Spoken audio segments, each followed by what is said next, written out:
Morning, সবাইকে স্বাগত জানাচ্ছি আমার চ্যানেলে। আজকে দেখো একেবারেই সকাল সকাল উঠে পড়েছি, কারণ আজকে তোমাদের সাথে শেয়ার করব আমার সকালের রুটিন। মানে সকাল থেকে আমি কি করি সমস্ত ধরনের জিনিস তোমাদের সাথে শেয়ার করার চেষ্টা করব। আর এইদিকে দেখো সকাল সকাল উঠে পড়েছি 5:15 আর এইদিকে বাবু আর আমি একসাথে এইভাবেই কিন্তু ব্রাশ করি। এখন তো সব বাচ্চাদেরই সকালে স্কুল হয়ে গেছে, আর এইদিকে দেখো ওকে জামা প্যান্টটা পরিয়ে রেডি করে দিচ্ছি। সমস্ত কিন্তু আমাকে একা হাতেই করতে হয়, তো পুরো ব্লগটা দেখলে বুঝতে পারবে নিশ্চয়ই। আর এইদিকে দেখো সকাল সকাল ওকে একটু হালকা খাবার খাওয়াচ্ছি। বাবুকে আজকে একটু ছাতুর জল খাওয়ালাম, আর ওদের স্কুলে মিড ডে মিল কিন্তু খাওয়ায়, কিন্তু আমার বাবু না নিজের হাতে এখনও খেতে শেখেনি। তো ওর বন্ধু বান্ধবদেরকে দেখে না খাওয়ার মতো একটু খায়। তো সব সময় ওর ব্যাগের মধ্যে আমি টিফিন দেওয়ার চেষ্টা করি, কারণ বাচ্চা ছেলে তো কখনো যদি ওর খিদা পায় যাতে ও খেয়ে নিতে পারে। তো সব সময় ওর ব্যাগে আমি টিফিন দেওয়ার চেষ্টা করি। আর এইদিকে দেখো বাবুর যত স্কুলের খাতা টিউশনের খাতা সব এক করে রাখছিল। তো ওর স্কুল যাওয়ার আগে ওর স্কুলের বই আর টিউশনের খাতা স্কুলের খাতা সব আলাদাভাবে করে গুছিয়ে নিলাম, আর ওর ব্যাগে আমি রেখে দিলাম। তার সাথে সাথে ওর তো অনেকগুলো পেন্সিল বক্স, ও বলে আজকে এইটা নিয়ে যাব না, অন্যটা নিয়ে যাব। তো সেই সূত্রে ওর দেখো এই বক্সটা আমি সাজিয়ে ওর ব্যাগের মধ্যে রেখে দিলাম। বাবু কিন্তু দেখো প্রায় রেডি হয়ে গেছে। ওকে আমি বুট জুতোটা পরিয়ে দিচ্ছি, স্কুল বুটটা। আর ছোটো বাবু কিন্তু আমার এখনও ঘুমাচ্ছে। ছোটো বাবুকে কারো কাছে যে রেখে যাব সেটাও কিন্তু কোনো জো নেই, কারণ এত সকালে তো ঘুম থেকে উঠবেই না, তার সাথে সাথে ও কাঁদবে যদি তুলেও দিই। তো সেই সূত্রে দেখো এখনও ঘুমাচ্ছে, ওকে আমি আর ডিস্টার্ব করলাম না। ও এইভাবেই ঘুমায়, আমি তারই মধ্যে বাচ্চাটাকে স্কুলে ছেড়ে দিয়ে ছুটে ছুটে আমি আসি। তাহলে ভাবো তো বন্ধুরা, একটা মা কতটা কষ্ট করে বাচ্চাদেরকে মানুষ করে, তাই না? আর এইদিকে দেখো বাবুকে বললাম দুটো কাজু খেয়ে যা সকালবেলায়, তো ওটাই খাচ্ছিল। আর তারপরে একেবারে রেডি হয় বাবু দেখো গেটের বাইরে চলে গেছে, আর আমিও ওর পিছন পিছন চলে গেলাম। আর বাবুকে যে ছোটো বাবুকে যে রেখে যাচ্ছি ওটা কিন্তু একেবারেই ভগবানের ভরসায় আমি রেখে যাই ওকে। কি করব বলো, বাড়িতে তো কেউ নেই ওকে ধরার মতো। আর কারো কাছে যে রেখে যাব অত সকালে ও উঠবেও না।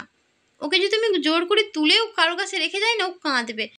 তাই দেখো ছোটোবাবু কিন্তু ঘুমোচ্ছে, আর বড়োবাবুকে আমি আমাদের যে পাড়ার রাস্তা আছে সেইটা দিয়েই কিন্তু আমি স্কুলে ওকে পৌঁছে দিই, কারণ গাড়ি ঘোড়ার যে রাস্তা সেই দিকটা আর যায় না, প্রচুর জ্যাম হয় ওই দিকটা।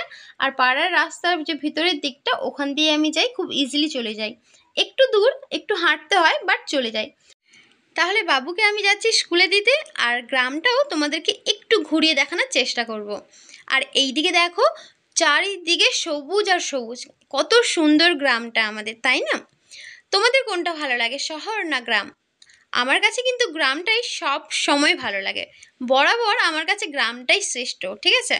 তো যাই হোক, দেখো স্কুলের কাছাকাছি আমি চলে এসেছি, অলমোস্ট চলে এসেছি। দেখো ওটা কিন্তু বাবুদের স্কুল, দূরে দেখতে পাচ্ছ তো, ওটা কিন্তু বাবুদের স্কুল। আর বাবুদের স্কুলের সাইডে যে আরেকটা স্কুল দেখতে পাচ্ছ ওটা হচ্ছে হাই স্কুল।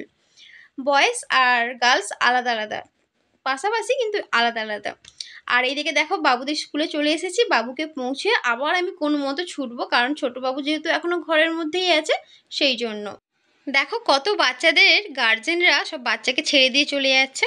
তো যাই হোক, বাবুকে ছেড়ে আমিও কিন্তু রওনা হলাম ঘরের উদ্দেশ্যে। আর ঘরে যেতে যেতে দেখো কত সুন্দর মাছরা সাঁতার কাটছিল, তোমাদেরকে একটু দেখালাম। আমার কিন্তু খুবই ভালো লাগছে। আর এই যে দেখতে পাচ্ছ এটা কিন্তু গার্লস আর বয়েজ স্কুল। আর এইদিকে দেখো কত ছোট ছোট ছাগল, ছাগলের মা, কত কিউট লাগছে। তো তোমাদেরকে একটু দেখিয়ে দিলাম। আর এইদিকে দেখো ছুটে ছুটে যাচ্ছে, হাতে চাবি, বাড়িতে বাচ্চা একা, বুঝতে পারছো, বাচ্চা কাঁদলেও মানে কেউ দেখার মতো নেই। তো দেখো একেবারে স্পিডে যাচ্ছি, তোমাদেরকে দেখাচ্ছি। একটা মন্দির পড়লো, মন্দিরটাও তোমাদেরকে দেখিয়ে দিলাম, এটা তারা মায়ের মন্দির। আর কাগজ ফুল যে ছোট থেকে দেখে আসছি, কাগজ ফুলে যে এত সুন্দর ফল হয় সেটা জানতাম না। আর এইদিকে দেখো আরও একটা পুকুরে কত সুন্দর মাছ, তোমাদেরকে এটা না দেখালে হয় নাকি? তো দেখো আমি দাঁড়িয়ে কিন্তু তোমাদেরকে দেখিয়ে দিলাম, একটু কেমন লাগছে কমেন্ট করে বলবে।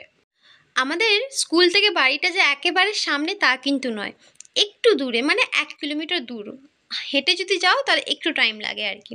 আর দেখো গ্রামটা একবার দেখিয়ে দিলাম। আর একেবারে দেখো ঘরে চলে এসেছি, ঘরে এসে কিন্তু ছুটে ছুটে আগে দরজাটা খুলছি, কারণ আমার বাচ্চাকে নিয়ে চিন্তা ছিল, বাচ্চা উঠে কাঁদেনি তো বা আমাকে খুঁজে নিত। কিন্তু আমি যখন ঘরে গেলাম তো দেখলাম বাচ্চা কিন্তু তখনও ঘুমাচ্ছিল। তো যাই হোক, আবার ড্রেস চেঞ্জ করে আবার কাজে লেগে পড়লাম। বাড়ির বউ বলে কথা, বুঝতেই পারছো কত কাজ থাকে। তো এক একটা যত কাজ আর কি সব সামনে নিলাম। আচ্ছা, আমরা আগে যেরকম ভাবতাম যে আমাদের কোনো চিন্তাই নেই, মা আছে মানে মারাই সব কাজ করে দিবে, যা দরকার সব হাতের কাছে নিয়ে চলে আসবে। তো একই কিন্তু সেম জিনিস হচ্ছে আমাদের সাথেও। আমরা এখন যেহেতু মা, তো বাচ্চাদের সমস্ত রকম দেখার দায়িত্ব কর্তব্য সব কিছু আমাদেরকে পালন করতে হচ্ছে, তাই না? দেখো এইদিকে কিন্তু তোমাদের সাথে কথা বলতে বলতে আমার বাসন মাজা কমপ্লিট হয়ে গেছে। আর তারপরে আমি আমার ছোট্ট কিচেনে এসে আমার বাসনগুলো সুন্দর করে সাজিয়ে দিলাম। আচ্ছা বন্ধুরা, আমার যে রিয়েল লাইফ, মানে আমি আসলে সত্যি যেরকম, আমি কিন্তু সেই রকমই তোমাদের সাথে দেখানোর চেষ্টা করি। কখনোই আমি বেশি বেশি দেখানোর চেষ্টা করি না। আর তাতেই যদি তোমরা আমাকে ভালোবাসছো, তার মানে যে সত্যি মন থেকে ভালোবাসছো।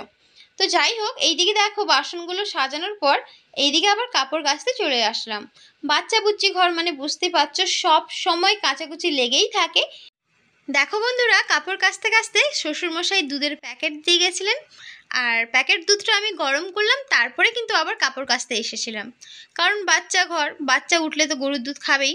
আর কাপড় কাচার পর দেখো এইদিকে আমি পুরো বাগান ভর্তি কাপড় মেলে দিয়েছি। আর বাচ্চা ঘরে তো একটু বেশি কাচাকুচি হয় আর কি। আর আজকে যেহেতু পূর্ণিমা ছিল, তাড়াতাড়ি ঝটপট করে স্নান করে পূর্ণিমার জোগাড়টা আমি করে নিয়েছিলাম। আজকে কিন্তু আমি বড়বাবুকে স্কুল থেকে আনতে যাইনি, গিয়েছেন আমার শ্বশুরমশাই। আর এদিকে দেখো ছোটবাবুকে কোলে নিয়ে আমি খিচুড়ি সেন্টার থেকে একটু খিচুড়ি আর ডিম আনতে চলে গেলাম। আর তারপরে এসে আমি একটু পান্তা ভাত ছিল, পান্তা ভাত নিয়ে আর এদিকে একটু চপ নিয়ে খেয়ে নিলাম। পান্তা ভাত খেতে কিন্তু আমার দারুণ লাগে। আর বন্ধুরা দেখো, এইদিকে আমার শ্বশুরমশাই বাজার থেকে চিংড়ি মাছ এনেছিলেন আর বলেছিলেন শাক ভাজা করতে। আর সেই সূত্রেই আমি কাটাকুটি করতে বসে পড়েছিলাম। আর বন্ধুরা, তোমরা যে আমাকে ভিডিওতে কমেন্ট করো, ওইভাবে কমেন্ট করে যাবে, লাইক করে যাবে। তোমাদের এক একটা কমেন্ট কিন্তু মোটিভেট করে আরও নতুন নতুন ভিডিও বানানোর জন্য। আর তোমরা কমেন্ট করে অবশ্যই জানাবে কিন্তু আমার ভিডিওগুলো তোমাদের দেখতে কেমন লাগে, ঠিক আছে? আর এইদিকে দেখো আমার কিন্তু মাছ কাটা হয়ে গেছে, এইদিকে নুন আর হলুদ একটু মাখিয়ে নিচ্ছি। আর বন্ধুরা, তোমরা কী ধরনের ভিডিও দেখতে চাও সেটাও কিন্তু জানাতে একেবারেই ভুলবে না। তোমরা জানালে আমি কিন্তু সেই রকম ভিডিও বানানোর চেষ্টা করব। মাছটা ঢাকা দেওয়ার পর দেখো এইদিকে আমি শাক কাটতে বসে পড়লাম। আজকে আমি কলমি শাক ভাজা করব। আর আমার কিন্তু শাক ভাজা খুবই ভালো লাগে।